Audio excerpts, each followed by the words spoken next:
Hello, everyone. Welcome to the Side Quest by Laughing Lucky. By day, we work in tech, and by night, we run Laughing Lucky, and by accident, we overthink everything. This podcast is for the thoughts that pop in the middle of the conversation and refuse to leave, for random tangents, or wait, why is no one even talking about this, or is anyone else thinking about this too? We are not here to teach you or fix your life or pretend that we have cracked everything. We're just talking out loud together because the main quest is busy trying to look impressive. This is the side quest where the real stories happen. This is the side quest by Laughing Lucky. Today with me is my co-host Jamie, and today we would be talking about how it is to work together in business while working full-time remotely. So, hi Jamie. Hello, Sneha. How are you? This is not at all awkward. Definitely. So, since we own our businesses together, right, and we also work remotely, we are with each other almost 24 hours in a day. Yeah. So, how do you feel? Like, first of all, before you even had a remote job, can you take us about your journey, about how your work was different? And then I'll share mine and then we'll take it from there. Yeah, sure. Many moons ago, I took a gap year, which I am still potentially on, and just started working in bars, just because I wasn't sure what I wanted to do at university. So eventually I sorted all that out, and then I sort of fell back into hospitality as a manager, and then I started running student accommodation in London, and I was doing quite well at that. That just went on for about 10 years. Was fairly successful. And then during that period, I met you, and I got to spend about 2 years with you, living with you working remotely and me going to work every day, which eventually I'd come home and our pets were very much not in my favour because they loved you more than me. And it was that lack of love from our pets that drove me into being a project manager and tech and working remotely. Purely selfish reasons. No, I can actually attest that that was the reason. I think like you felt that there is more life with remote work that you actually get. It's not just, coming home, crashing, and then going to bed thinking that, oh, I have to get up early because I have to leave for work again. And you also get to do things in between when you're doing remote work. Like you can take that 15 minutes of break and do something that you absolutely enjoy and make it your own. It's a very personal 15 minutes that you otherwise don't get, I think, in office. But I'm also biased when it comes to remote work because I have been working remote forever. And finger crossed, I hope I never have to change that. That is one thing that I absolutely like about my work, among many things. But coming back to a point, like at that time when you saw me working remote, we also had a couple of other friends, housemates as well, who were working remote. And I think that also worked as a catalyst because you saw a stark difference between our lives and your life as well. Yeah. I guess you saw a difference from me as well. I probably came in a lot tireder than you lot did. Partially because I was also commuting, which it was the commute that took more out of me probably than being in the office to a certain extent. Because at times my commute could be like an hour and a half each way. As everyone knows, over a week, months, and obviously years, that does get on your nerve a bit. So yeah, it also sort of remote work enabled me to sort of engage in my hobbies a bit more. Because I'm an early riser anyway, but when I was working in an office, I was getting up at 4 o'clock, which you can attest to, so that I could fit everything in that I needed to get done in a day. And that's not a joke or a brag or an exaggeration. You know full well that's true. I had to get up at those times because of the office start time. So not doing that has also led to a lot less stress and just feeling more energetic. But you still wake up quite early. Like for anyone, Jamie works out like for 2 hours a day in an average. Yeah, it depends on the day. Yeah, he's obsessed about cycling, so it's indoor cycling or outdoors when he can, when the weather allows and health allows. And obviously, yeah, you are an early riser, and I think that's where we differ a bit, like our lifestyles differ a bit, because this podcast, we are shooting it in the evening, and this is when my brain is at my peak. Like I can think of ideas and I can do, and I'm much more sprightly. And I know that you are dying to get over with this podcast and go to bed. I wouldn't say that strongly, but yes, I have had dinner and it is not even 7 o'clock here yet. And yeah, I can feel my brain going, you just want to go have a nap with the cats on the sofa, don't you? So working remotely is one thing, right? Like, but working remotely with your partner is completely another because you are here 24/7. We take coffee breaks, and sometimes I ask you, hey, can we actually have a chat? I text you because even though we work remotely, one thing that I think has stopped us from going insane is we have different offices. So your office is in the ground floor and I'm in the first floor, and we try to keep it as separate. And since we work in different offices, we keep our like work life fairly separate as well. We do share our ups and downs through the day, but I think that helps. But how do you think you're not just working remotely in a same place together with me? We now co-own businesses, and Laughing Lucky being one of the crucial thing that you're very deeply involved in. I just do the creative bits, guys. I do the fun bit, which is drawing and developing the characters and product, and everything else is Jamie, as you can see in our posts. So what do you think? Does it actually have an impact, like first, of working together and owning a business? Well, we did actually work in the same room in our previous house, and it wasn't necessarily the meetings that bothered you or me. It was predominantly, which nearly led to a divorce before we got married, was the fact that I'm apparently a very aggressive typer on the keyboard. Yeah, that's true. Like, I still, whenever I think back to sharing an office with you, I still have PTSD of that. And it is annoying because I don't know, for some reason, even when I was wearing noise cancellation headphones, I could still hear him type. And you can actually understand which mood he is in based on his typing speed and the aggressiveness. And it was even more annoying because why am I getting a sneak peek into your work day and how your day is going, even without you telling me, or even without hearing you speak? I can actually see how your day is going, whether it is going good or bad, based on how aggressively you were hitting those keypads in.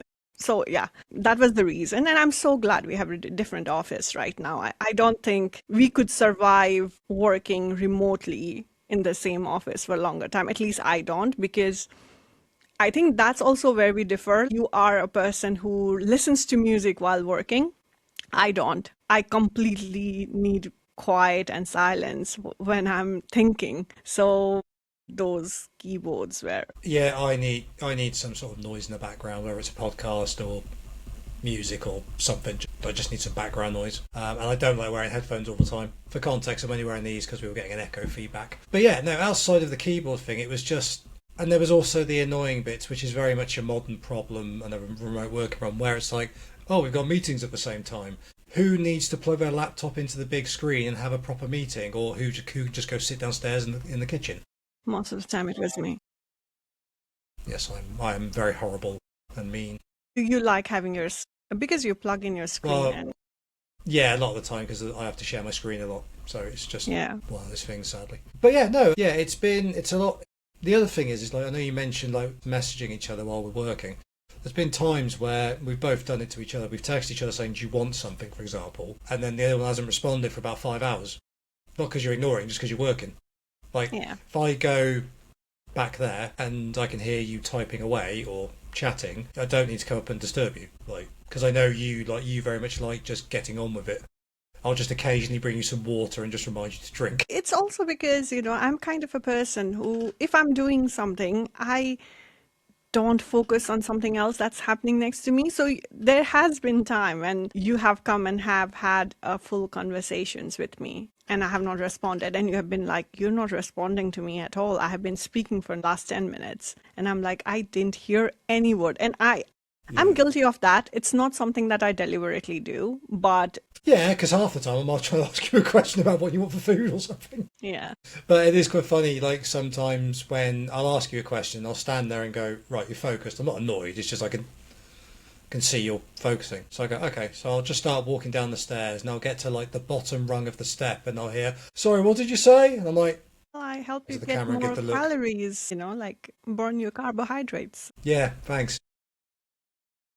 Um, but coming back to the point that I was talking Sorry, yeah. about, how do you feel now that you own a business and owning a business with someone while working 24/7 together?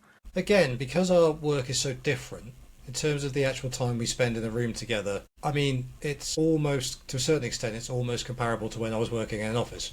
Mm-hmm. Like, the only difference is that you're upstairs. And like with the running of the business, because I now have that extra time during the day, that kind of takes up that time. So I don't mean that in a negative way. It's just, oh, I've got more time to do more things. And I haven't got the stress of a commute because, commutes can be pretty soul destroying at times. And I used to cycle to and from work, everyone, up to an hour sometimes. So it wasn't like I was sitting stuck in traffic. I was moving, I was active. So, but yeah, it's interesting because we do have moments in the day where we can quickly talk about stuff and then set things up, like what we're going to do on social media for the week and stuff like that, which is nice. And then, and the other good thing about our working relationship is that, for example, this week I have, as you know, my workload has been silly for this week. Like it's like, and I'm not someone who over exaggerates. I'm not someone who counts emails, but I've been working from actually working at my desk from 8 a.m. till about 8 p.m.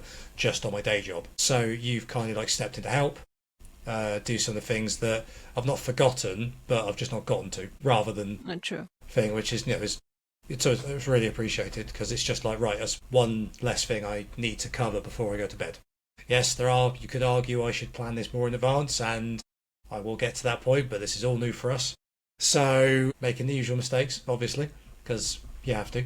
But no, generally it's good. It comes with different stresses because it's not like we get to 6 p.m. and go, oh, we can just slob out, eat popcorn and watch a movie. Well, I don't think we've done that. We've been trying to watch Slow Horses for about, when did that come out? 6 months ago? I don't know. The last series? Yeah. I don't know. We've been going, yeah, we're going to sit and watch that. It's not happened yet. So, yeah, Yeah, busy. so it is. And it is almost like having two full-time jobs, right? Because you cannot ignore the job that actually pays your bills, which is our full-time job as of now, 9 to 5 or even more hours. And then you have to put in extra hours to actually run your business because you want to take it somewhere. You have to plan. There are so many unforeseen things that keep on happening. So, for example, when you wake up in the morning, you think that, okay, I'll be able to do the social media post today. And then how your day develops, you feel that you're getting busier and busier and you don't have that breathing space, and by the time you hit 5:36, you are mentally exhausted. There is no creative juice left inside of you that you can spill over in any kind of post. And I think like social media is also very draining. That is one experience that I have as a business owner. And that is also, again, one question that I would love to ask you as well. For me, it's not just the owning the business part or starting something that is more taxing. It is playing with the algorithm, playing the social media game, understanding how TikTok is or how Instagram is, how they work. It's completely different. And the energy that you have to put, are we just going to run our business operationally, reach out to more people or reach out to customer? Because when you own a business, you have to do everything on your own, right? Because you have very limited resources. So that is one challenge that I always had, like even before Laughing Lucky, I had another business, and one of the reason I closed it down after a few really good years was because I was mentally burnt out. I had literally no creativity left in me, and it took a while to actually come back to this point where I was like, okay, let's get this started here again. And I also moved countries. I was back in Kathmandu. I came back here, and it took a while for me to actually get those balls rolling as well. So on that note, I would like to ask you, because I have some experiences of running a business, failing a couple of times, some bittersweet moments and some really good successes as well. I would not say tremendously like very successful, but I had my moments. But this is the first time you're owning a business, right? You're running a business. And I wanted to ask you, going back to the same question, how is it to own a business with someone you live with again? Like not just the working hours, but the dynamics, the expectations, and how it is to own a business altogether. Well, in terms of running a business, because of my history in managing hotels and stuff, that is, you're effectively running a business for somebody else.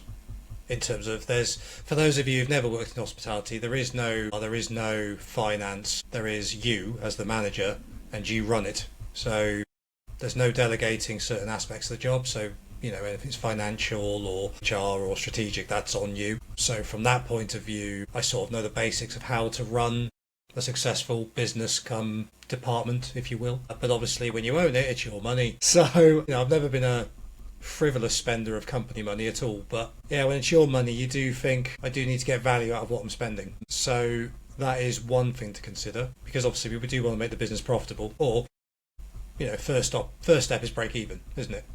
That's the first step. And then start making a profit and expanding. And not too quickly, because we both know companies expand too quick, don't work, or have their potential severely stifled. No, that's not the word. Stifled? Stifled, yeah. So basically their peak isn't as high as it should be. But yeah, in terms of it's exciting and terrifying at the same time, because you're emotionally attached to it because you own it and you're doing most of it, but there's also that fear that if it fails or you do something stupid and cause it to fail. Like earlier today, I uploaded a social media post. It was the social media post. I just didn't add any hashtags or products or any text to it, and I was mildly annoyed at myself for that, because I was like, that's just a stupid mistake to make. And in reality, what I had to do, I just had to repost it and add about 60 characters. It wasn't, it's not a big deal, but that's where the emotional investment comes in, because you're like, well, already really busy. I shouldn't be making silly mistakes like this. Yeah.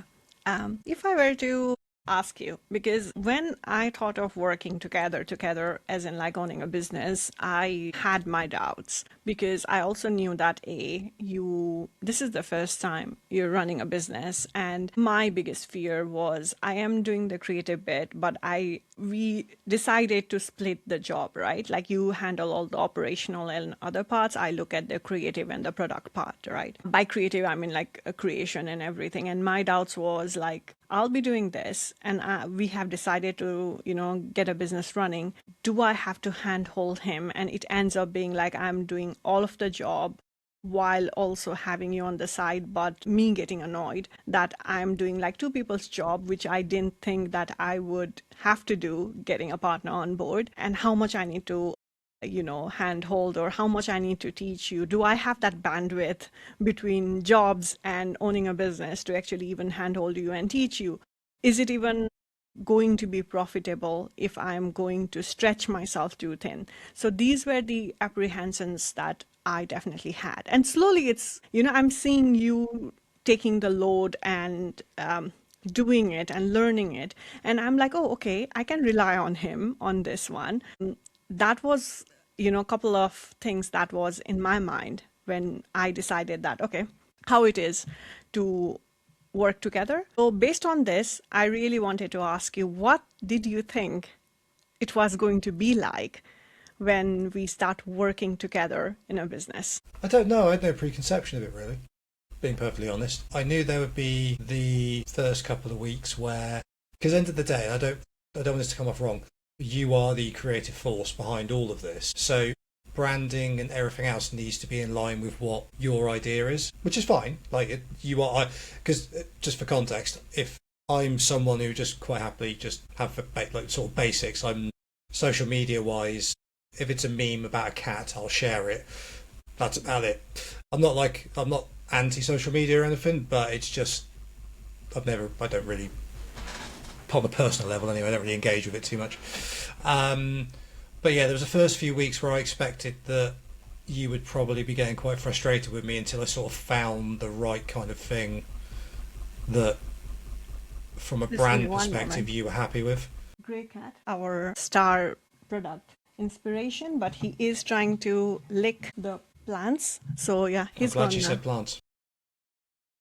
Plant is what I would say, like a fake plant. He likes licking. We can't have any kind of plants, just, sorry for going off on a tangent, because our cat likes licking, biting, and plucking them off their pots. And Especially if he's not getting attention. yes, like we are recording now, so he has started licking a fake plant. If you're really lucky, if you look over my shoulder, I would say left or right, but who knows with these cameras, you might see a grey figure appear at the bottom of the stairs in a minute.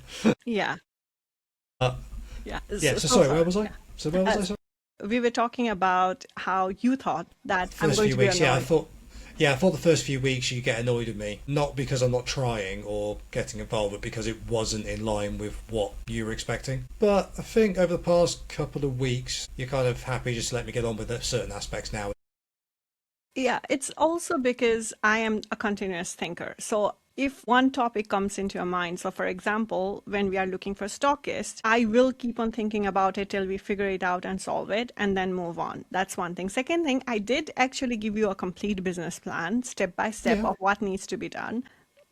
I think like I also idiot. It's an idiot's guide. kind of kind of. No, it is more like I have there's the gray cat for everyone to see. He's the Oh, there he star. is. He's Yeah, I the told you. MVP. This whole MVP thing, which Yeah, it's here. on This is brand. Well based on done. him. Yes, this is our gray cat. He's our mascot, but he's also a bit of a. Just so you know, he's currently eating the downstairs fake plant. I really want to get on with this podcast. But yes, that's our life. And every illustrations that you would see is actually based on how we actually observe our cats and the attitude they give us. And also our guinea pig, by the way. She is a star. Our small talk survivor, Big Names. We had a post yesterday, I think, about her. But yeah, And so they she are has the our. most likes ever. So what I've learned in terms of running a business so far is just to hashtag guinea pig. Instant likes. There you go. Hot tip, everyone. Checks in Yeah. the mail. Yeah. But going back to point, I did actually try to spell it out how I see this business going forward so that it's helpful for you and you get a kind of a understanding of what my vision is regarding Laughing Lucky. So it's operationally it helps you to get that direction. That was the whole point. But so the bit of nervousness, obviously on both of our side, is something that we could actually talk about. Yeah, just to jump in, the one thing that weirdly that I didn't expect would be annoying's the wrong word, probably time consuming, is actually shipping. That's where I was my next As question in, is. as in shipping the products that we've sold. It's great that we've sold them. Don't get me wrong, and it might just be me because I've lived in London previously, where I've seen way too many post boxes get set on fire. Sadly. So I'll always go to the post office. And yes, I know you can book them online and get them to come, but we do live quite rural, and when they come, it isn't too often. For Mhm. example, where we are, we're one of those places that we get I don't know if you know this, we get a Royal Mail mobile truck come every Friday for 2 hours to our local village centre. Um, so, but obviously, if people are paying for shipping, then I need to ship them straight away. Um, but it's just going to the post office and standing in the post office, especially when for some reason our local post office, you get the quick drops where you just if you've got a sticker and you got your pre-printed thing, which I do, and you go to use it for the past 2-3 weeks, they've had a big out of order sign on, which is quite impressive considering there's nothing technical about it. It's just into a box, so presumably their box is broken. But no, so yeah, that's it. That takes a lot. That does take time because it's about 30 minutes, 40 minutes from door to post office. Posting, and anyone's been in the British Post Office, how long's a piece of string? And then there's coming back. So it's borderline 2 hours out of my day. And I have to go during the day. So it's managing that bit with work, my regular work. But luckily I work from home, so I have that ability and flexibility. But it is, because as you know, you can have the quietest day in the world, and the second you go, you know what, I'm going to go get a coffee, or I'm going to go for a walk. Suddenly, Microsoft Teams or Slack or whichever business program you are using will suddenly start dinging. And there will, of course, only be an emergency when you're not there to answer, which was the case twice today. It's a very strange. It's very strange. But yeah, I didn't expect that to be the most. It's not frustrating bit. It's not the actual act of posting it. It's the everything else that comes along with it when you're not able to respond to your regular work. To the people who actually watch a lot of TikTok live, and we might even do it, of packing the orders. Being honest, being a business owner, though packing orders are like exciting because yeah, your product is selling, but it is also one of the most boring and exhausting thing that you end up doing. Mildly, the other thing is that it's like with our because if you order more than one product with us, you end up getting like a small box rather than a letter. But even with the letter, I sit there and look at that and go, I mean, especially with how some parcels we've had received recently, it's like, is that going to get to the customer okay? You don't know. Like, we've tried varying, we've tried them all, Raw Mail, FedEx, DHL, and there's also there's an increase in cost as well. So it's trying to find that balance of which one's going to be the most secure and actually look after the parcel. But yeah, we've had no complaints from the shipments that have gone out so far, touch wood. That was But the big bang in the mic. that was me touching the table, touching wood. And obviously the other thing you don't want to happen is if you sellotape something and for some reason you've got a bad batch of sellotape, the box comes flying open and you lose all your products, because we don't want to disappoint people who buy things from us. And we don't like the idea of that happening with our product, because that's not what our brand is. Yeah. Yeah, but it's out of our control to a certain extent. Yeah. And if something does happen, to deal with it when it does. Yeah, packaging is a weird feeling, because you got the excitement of we've sold something, but then you're trying to package it so it also doesn't get damaged inside. We also kind of want to be as not green, not as wasteful as, what's the term I'm thinking of? Like we don't want to just put loads of plastic in something just to make it secure, because that's just stupid, especially in this day and age. Yeah, so it's finding a nice balance, and we still are trialing different packaging.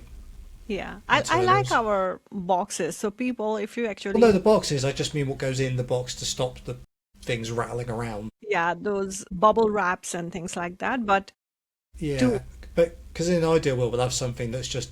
Because the box it comes in is a recyclable box. That can just easily go straight into the recycling, or ideally you'll all use the logo and stick it up in the background of your offices so we constantly advertise us, like I haven't done. So, but no, so the idea is that you get the product out, everything else can just go straight into one recycling bin, council depending, and there's no faffing around. just to add here to the people, to our audiences, if you order anything from Laughing Lucky over 60 pounds, your shipping is free. But even if it's not 60 pounds, if you order multiple things, we usually send in our very cute on brand box, because that actually fits our shipping and everything. And yeah, so it's pretty cute and pretty nice box that we actually send up. I know the editor will jump in here, and when you said £60, you'll put a little star saying UK only at the moment. Yes, UK only. But yeah, if you're ordering from somewhere else, we will try and see what we can. We do sneak some freebies here and there whenever we think that we can squeeze something in, or we have something of extra that we would like you to have a look at, as our customer. So yeah, that's there. But we're trying our best to actually give you the customer service. Without turning this into a politics show, and everyone's suffering from it a bit, but when the world calms down a tiny bit and trade routes are a bit more friendly, the cost of shipping will go down, hopefully back to what it used to be rather than what it is now, which is silly. So now I want to ask you a couple of other questions as well. So when do you think, like, since we talk together, and whenever I draw something, or whenever I'm building something or thinking about a product too, I do share my illustrations with you, right? And even about the cards, everything, and you critique it, and vice versa. Whenever you do certain things, for example, even when you're creating video for TikTok, I give you the feedback, right? So when we are working together, when do you think the whole feedback, when we are trying to help each other improve, it feels more like this is not something that I want to hear? Like, criticisms are always not fun, but it becomes like, I just don't want to ask her or him anymore. So, as you know, with my previous career, when it comes to getting criticism or unhappy customers or just drunk customers, I was kind of like there and they're here. Yeah. So, and it's like overly aggressive for the situation. So in terms of like confrontation, as you've said before, I'm pretty calm in confrontation things, but initially it was not nice to hear your wife and business partner go, I don't like that, or you never outwardly said it was rubbish, but you're like, I am a harsh critic. I think I hold... No, which is fine, but now we're a month easy into it properly, if not a bit longer, because we were doing a lot of pre-prep work as well. I don't even think twice about it. I put it this way, I get more upset if the cat drops his head when I go to help. stroke him than I do if you criticise No, but I any piece of am work I've done. no, but I am a harsh critic, but I genuinely want us to improve and set that bar high because I like doing quality work. And I think like that is a mutual understanding between both of us that I'm not trying to be mean. And I don't think I ever give mean criticism. I just give an honest, as polite as I can be kind of a criticism. And that's something that I do at work as well. But yeah, about you, I really feel that there are times, okay? Being a creative person, it's not always good to hear someone criticizing. This is not something, though I have never heard you criticize as bad, but your feedback, Whoa. Let's not go that far. why? What have you Um, criticized about my illustration apart I from your, don't. I don't criticise. I provide advice. no, no, what I mean to So say, no, what I meant. So what I was going to say was that obviously, even with the logo for this, yeah, you done something that you really liked, and I just stared at it for a while and just went. I just didn't. I didn't like it. Basically, is the short version of it. And then you played around with it a bit more, and it looked better. And then it was just a case of playing with colours. but I also give you a completely new logo over the night Yeah, when you were asleep, and I was like yeah. getting I on it know. with it. For context, everyone, again, I was probably asleep by 9:30, and And I'm, you go into full creative mode, don't you? Until that yeah, 1, 2, yeah. But no, it's good in a way. And I'm off topic again, but it's actually the way we work together is quite good because we basically have someone who can cover what from about 5 a.m. in the morning till midnight. yeah. So there's only 5 hours where one of us isn't doing something. Yeah, true. And just to give a context, like I was going back to the criticism, like it is sometimes painful when someone comes and tells you, ah, I didn't like it. But I have also understood that, your feedback in terms of product at times is really unique and different, which sometimes it makes me think, oh, I didn't think it in that way. Sometimes, though, I do feel that you come and have a very guy perspective in a very lifestyle product, which I think might go well with women or ladies. And you'd be like, ah, no one is going to like, it's too cute or it's too colorful. And I'm like, hold on, the audience is completely different in this. That happens. But to get that perspective and I think like you have improved in terms of your perception of how the products that we make for Laughing Lake is received by people as well, because now your product, like even when we go to shops or anything, you show me the product and they are much more relevant to watch what we can actually make in Laughing Lake than previously. It used to be anything or a very random generic. Yeah, don't. Like, I had zero interest in paper quality Yeah, until I started doing this. Like notepad's a notepad. Now, no. How thick is the paper? What type of paper is? What tree did it come from? yeah. It's just not the And same anymore. The veil has been lifted. yeah. And it's the same with the canvas bags as well, right? Like you used to think that why are you buying so many bags? Why are you checking so many things when you're buying a bag or something? And now you're like, I don't like the stitching in this quality and I don't Well, like the print in this. And I'm like, that that it's is coming true, from but let's you. be honest, you do like bags. Let's not get away from that fact. No, I do like printed, colorful things. See, I make what I love, to be honest. But when I buy them and when I'm talking about the quality or the prints of them, become more of a, like I playfully say to you that you are more of a snob than I am because you will put your nose up if the print quality is not good. And you're Well, also, yeah, sorry, I was going to say that we were testing out some tote bag stuff because we've got all the design sorted. We're just trying to find the right supplier for the print as such, aren't we? yeah, And the most recent ones we got, the colours were good, but whatever we did, we just couldn't get everything to stick properly, could we? Or just affix properly to the tote bag. yeah, And it was little things like you wouldn't notice it, like if you didn't know what the print was supposed to be. But because you like when you looked at it, you held it up, it goes, "Oh, it looks great," and I immediately go to the bit that hasn't transferred properly or hasn't printed properly, and I'm like, "That's not right. no, Why are we but paying you for this?" are. You are like that. And I think like you are very good at quality checking. Like I get happier that what I drew and what I envisioned is now in a product. And you go more into details like, okay, this print is slightly off or the logo is not straight or things like that. Even when we had to go so many to and fro with our vendor when it comes to our keychains and our pins. And we're Oh yeah, we still, did, didn't we? Yeah. yeah, we had to, for the colors and for the quality and everything. And I think like I'm much more forgiving in a sense that I'm like, oh, yeah, I think like this is nice, this is cute. And you go, nope, this is not the quality. I remember walking away from one conversation about going, was I just being really petty? Um, No, and I'm you were like, no, not. wait a minute, it's our business, it's our product. It should be Yeah. like, yeah. But no, we've got a good balance of the products at the moment. They are good. And I'm not just saying that. I use them. So yeah, just brand message here. What we do make is decent quality. It's not cheap. Whilst we don't, we did have a conversation about pricing, didn't we, with our products? And we even checked online. It's like we could charge more, but we don't.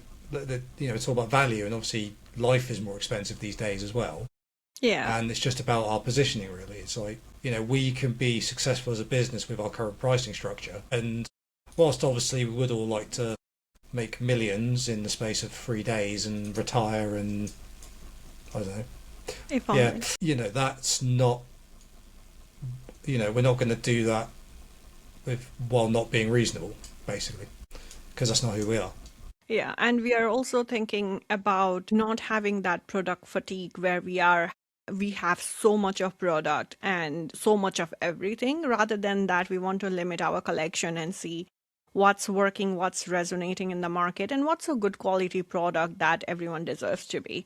Down the line, we want to go into a lane where we actually also help creators like us or small brands like us produce the stuff within the UK itself rather than outsourcing it from all over the world like we do. And I think that is going to help because that was another thing that I wanted to discuss to you about because every time we go to a shop or we go to new stockist, we also check on fellow creators what their product is like, what we feel they are doing well and we can learn from, and also look at the gaps that we could actually help them down the line as well. And one thing that we have noticed is there are so many creative products, but the quality is just not there and pricing is just not right for what they're offering. So, for example, the same sublimation mug one creator would have in 5 to 6 pounds, 4 pounds or something, because you get those sublimation blanks in bulk and they are fairly, comparatively better pricing. But there are certain creators who have it for 10, 12 pounds, and it is not a new handmade ceramic mug, it's a sublimation mug. So it's either you're not understanding the pricing of it because the customers are going to understand that, okay, this is the same kind of a mug but just with a unique design. Why am I paying so much for a unique design? Yeah, and Or just to jump in there, it's not even hand painted design. It's, as you just said, sublimation. So it's just yeah, rinse and and rinse and or repeat. Don't mean that rudely, but it is not mass production. Batch production is probably the best yeah, term. and or your vendor is overcharging you. It's either of the two. Like it should not cost that much. Your art should. If you're selling your art, it should. But you are mass producing or batch producing your art. So, how you price it actually needs to be little bit in line with how it is there in the market, how your other, peers and competitors are doing. And you cannot put 100 times the margin to get your product out because until and unless you are Van Gogh or Picasso, it's hard to sell art products all the time, especially with that high margin in a batch produced, generally available materials. So that was one thing that I noticed where we are thinking about mitigating that gap. But it's coming from my side, which is I make them and I build them. But what about the operational side and how you see it? Because you're not the target audience all the time, except for the cards and funny pins, by the way. Jamie absolutely loves them. The funny pins that we have, and also our greeting cards that you guys need to see. He absolutely, absolutely loves them. And also the posters, like you can see above me Yeah, there. I don't know why I looked up. You have one at your door, which is quite funny. I absolutely love the poster that he has at his door. But I wanted to pick your brain on understanding what you think about the market as a whole, because this is a creative market. So in last 30 days, what have you picked up? For people in a similar situation to us and like creators starting out, I don't understand why they try and charge so much because we've got our items in shops. And in those same shops, we've seen similar or lower quality base products, and they've been charging 3 times as much, and they're wondering why they're not selling. And then they end up putting them on sale, and their sale price is still more expensive than our base price, but we sell stuff. So I think this idea of there's still an element of it, but at this price range, the whole cost quality increase, so higher the cost, the better the quality. I think most people are probably wise to that these days, and it isn't true. I was just funnily enough, I was just eating my dinner, I was just watching a YouTube thing on somebody having one of the most expensive pizzas per slice in London. It was like £75 for the pizza for just like a 9-inch pizza, and it was rubbish. And he preferred the £12 pizza from the Of course. pizzeria in Essex or something stupid. So you're like, the people know how much things cost now because the other thing is people can just go. And, we don't get all of our stuff from China, but at the moment we have to get some things from there. There's no beating around the bush. We don't want to, but they can go find out those prices themselves. It's not difficult today. The internet's there. Customers people aren't necessarily stupid. They can educate themselves, and pretty much everyone's got access to a phone in the Western world. So if you're charging £100 for something that quite clearly is only going to cost, I don't know, £2 to make, what are you actually paying for and what you're getting? Like, there was one of the other creators who did make them lovely mugs. The art design was nice, but they were charging £15, like you were saying, for a sublimation mug, and the print wasn't even that good, Yeah. and it wasn't even by design, Yeah. and the content of the print was quite generic. You could get that anywhere. In fact, you could probably go to your local, not bric-a-brac, sort of Farm shop. local something, or second-hand shop, and just go to the crockery section. You'll find something exactly the same, get a full set, might have a little chip in it, hey, what the hell, for like £2.50, like exactly the same thing. And it's like it's how people don't seem to think too much. It's like, oh, I've got this printer, I can do this now, but you're doing exactly the same thing that everyone else is doing, but there's no there's no difference. You could go into another shop down the road and find the exact same product for cheaper. Excuse me. So that's one thing I have noticed, that people don't. They have to be self-aware a bit more, self-aware of the product Or and what they're trying to sell. can we say that you need to research a bit about your product and price point before you take your product to the market? Yeah, and when we say price point, don't just go with what fits the narrative that you want to sell. Find things that don't agree with what your idea is, and find things that do, and then as usual find somewhere in the middle for a happy medium and start there.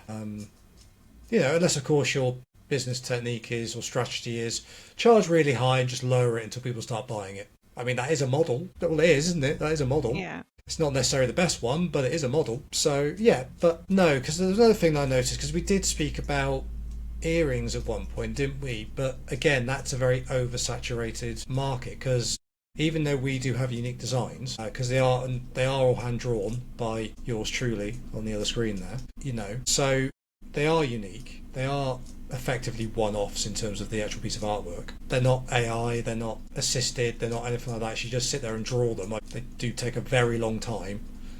It's just, I think a lot of people have their positioning wrong. It's probably the underlying factor. The same going on the continuous rant. But yeah, the earrings thing, even though we have the better designs and probably much better, characters to go on the actual earring, it's just not worth it.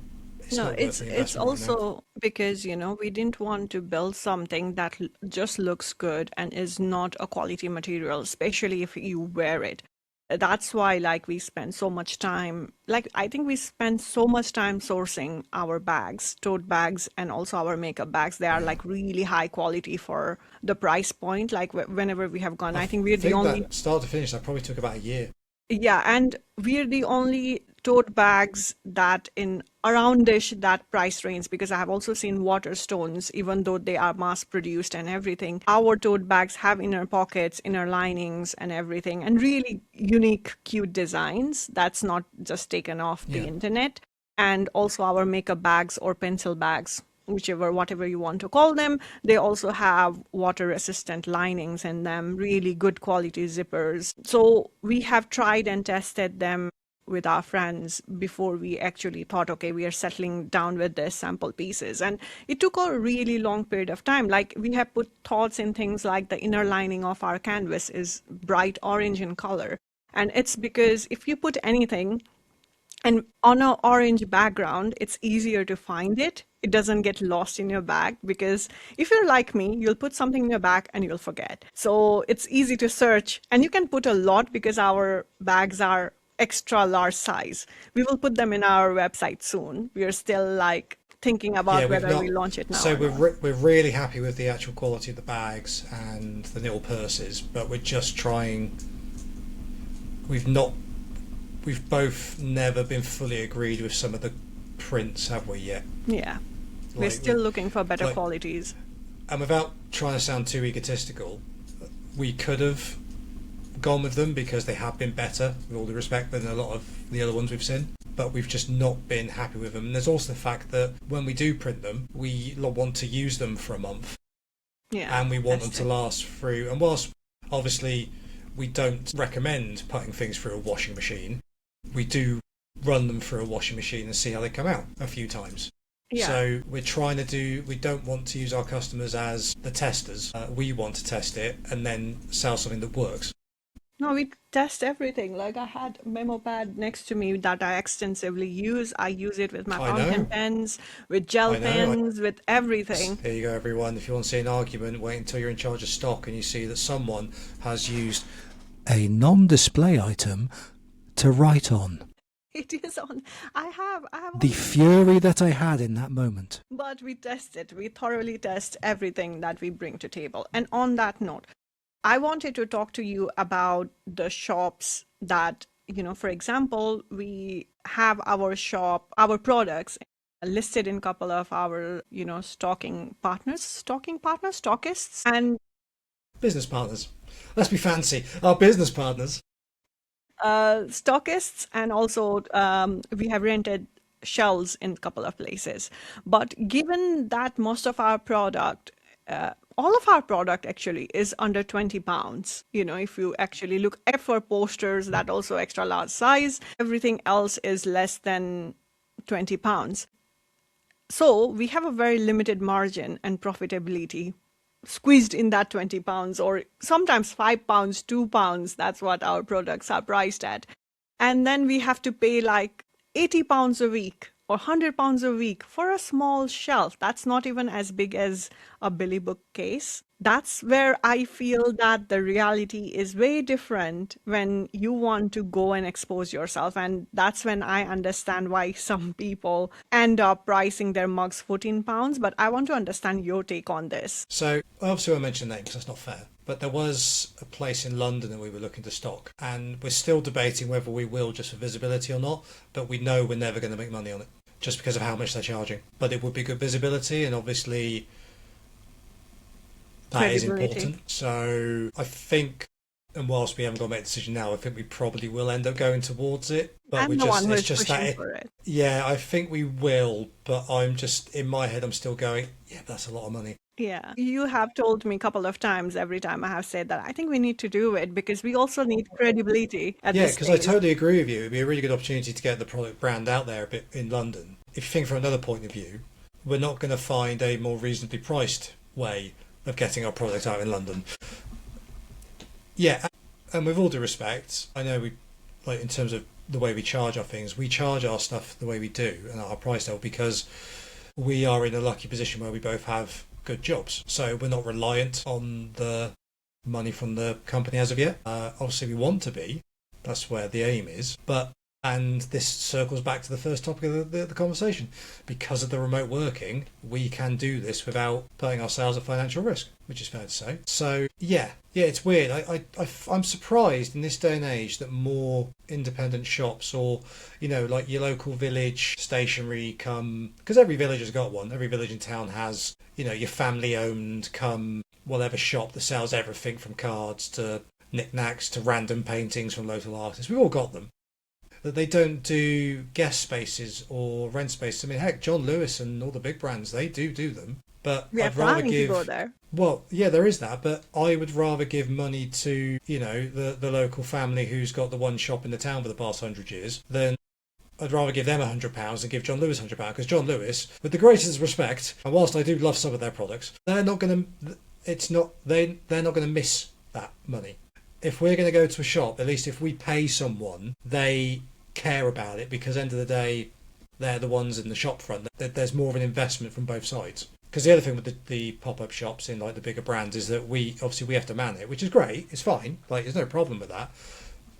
But it does mean that if we paid for one, well, we both got book time off work, which is fine. Again, it's not a moan, but we couldn't do it for 2 weeks at this stage, obviously. Like in the future, yes, fingers crossed. Yeah, well, in the future, one of the plan is for one of us to just go full time over to it, isn't it? That's the Yeah. first. That's the next big step.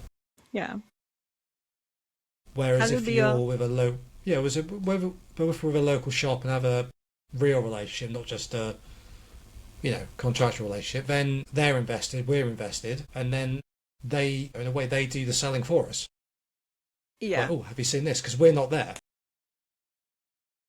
But switching jobs or going full time for the studio is our next big milestone. Like at least one of us being able to do that is a next big milestone for us. On that, going back to the shop point, we have actually tried, and like it is such a long process to get local garden shops or mom and pop shops to actually respond to you on time, isn't it? It's a continuous sales process. You have to call them, try and meet them, email them, because most of the times emails don't get responded back as well. No, So, no.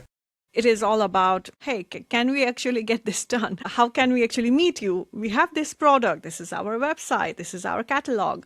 And we have to go and do it. But it's not easy. And they are also No. rarer and rarer. In our village, there is none. There is one garden center because we have a lot of farms near us. So luckily, we are lucky enough to have a garden center where we want to list our product. But next mom and pop shop or a corner shop is next village over.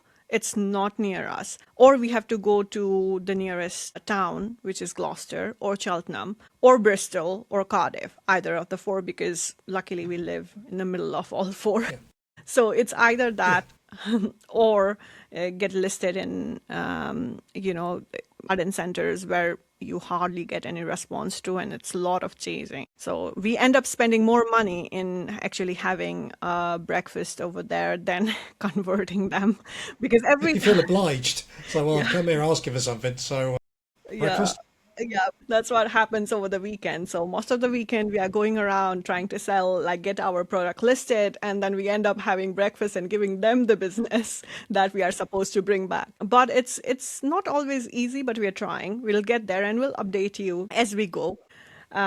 Just to add to that, one thing that I don't like doing, and it could just be something entirely in my own head, is just turning up to a shop and demanding to show my products off because in my head, I just find that really rude. And I am like, we need to do it. If we don't ask it, it's never gonna happen. It's Yeah, a yeah, no, I marketeer know. in me because I'm a product marketeer, right? So I keep on saying about you have to be on top of the mind. You have to keep on telling people for them to remember.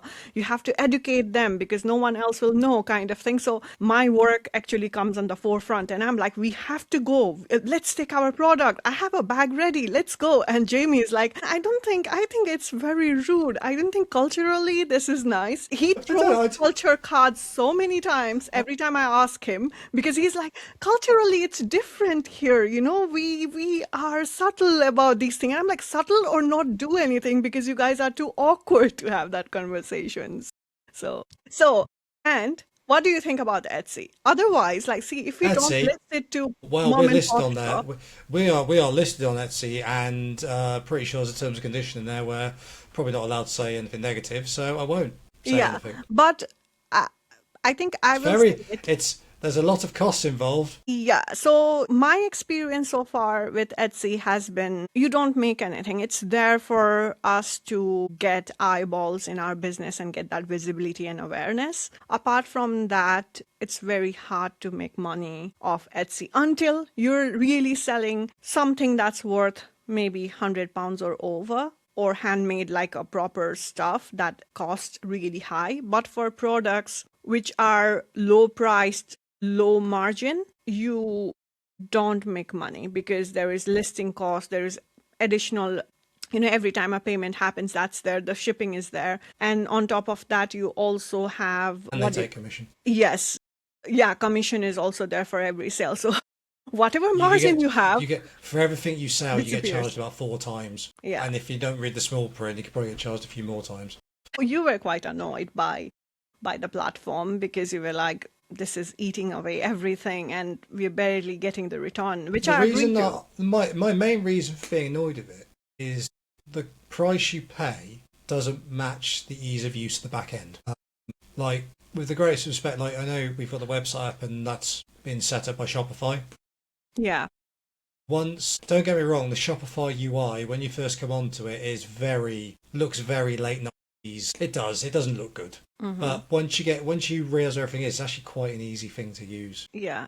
I like and Shopify. it works. I think like Yeah, Shopify has lot many value for money for your website when you have a yeah, visibility. The only thing is Shopify is not a platform like or a marketplace like Etsy is. I wish they were because and they were as affordable as they are comparatively right now because yeah, Etsy, I find like at least for a beginner when we are testing our product, it's hard to get visibility. It's hard to make off anything. Like I don't feel encouraged even when I make a sale in Etsy, then we do it via TikTok or even via, Shopify. yeah. Etsy has more of a with like computer games. It's pay to win. You've got to spend more to earn more, and it's like, well, what am I spending money on? Yeah, Like it's just yeah. And it could just be that we don't have products that we charge enough for argument's sake. yeah. Maybe if we did charge 50 quid per bookmark, good for us because we've only got to sell one, and then we're happy. So maybe we should do that. Charge Just 50 add just add a zero to all our products and see what happens. We only need one to sell then. out of 10. Like monthly Yeah. targets, monthly Yeah. sales Exactly. target are gone. Yeah. Yeah. Somebody will, I guess. And yeah, I don't know. I just Etsy feels like they're obviously still making money out of it. I just don't feel like that boom isn't there anymore. Like the Etsy boom is kind of like I don't know, it's probably the wrong Also, term, but yeah. Also, I don't.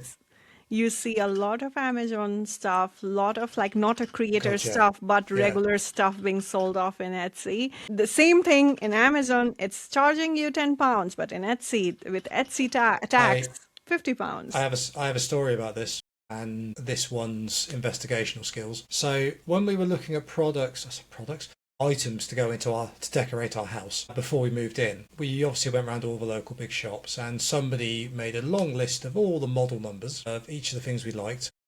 And you can see us smirking already.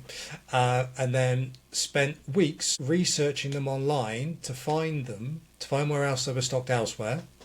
I want to say elsewhere, I mean from all over the globe. Then she found who would ship them.